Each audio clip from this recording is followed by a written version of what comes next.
ก่อน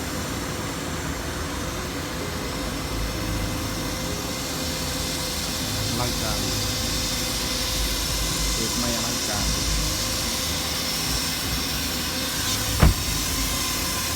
เปิดดีแล้วเงินมีอาหารกินอาหารก่อนจะล้างรถก็ได้หรือว่าล้างรถแล้วแบกกินเลยดูดฝุ่นไปกินอาหารนี่อาหารราคาย่อมเนาะ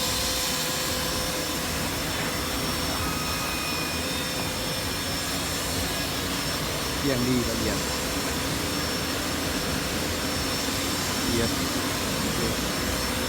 ใส่มองพักพี่น้องพักนี่เป็นวันมีเครื่องดูดฝุ่นเนี่ย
โอเคพี่น้อง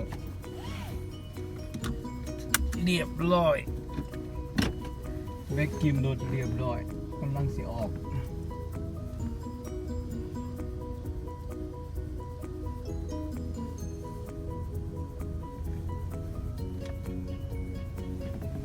ถือว่าเป็นน่าพึงพอใจนะพี่น้องเนาะน่าพึงพอใจในการระบบทันสมัยด่างรถน่าพึงพอใจพนักงานเอาแม่มเรียกแถวนี้ก็เฟรนลี่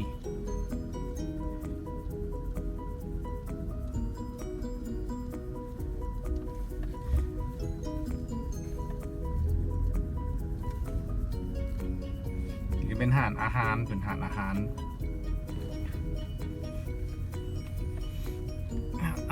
นี่หารอาหารหน่อยๆมีแซนด์วิชมีกาแฟมีโซดานั่งทาลูกทาพัวล้างรถกับนั่งกินเขาไหลอยู่ในนี่นะพี่น้องถือว่าเป็นการสะดวกหลายแนว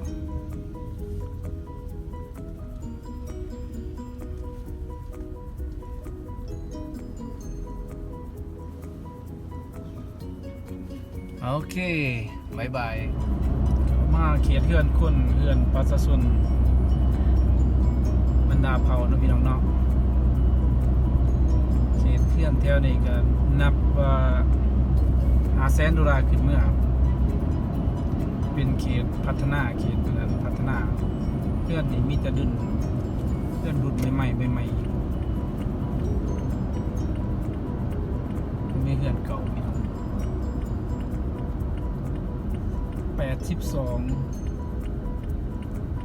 เส้น82เหลี่ยวขวา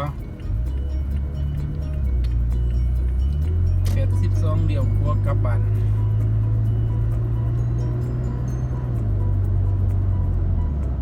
ฤดูหนาวกำลังเริ่มเข้ามาพี่น้องฤดูหนาวเดือน10วันที่30ขึ้นเมื่อในแมนสโนว์เริ่มตกฝนตกอากาศหนาวอีกเดือนเดียวเท่านั้นก็สิฮอดฤดูหนาวแล้วเนาะบ่โดนปานใด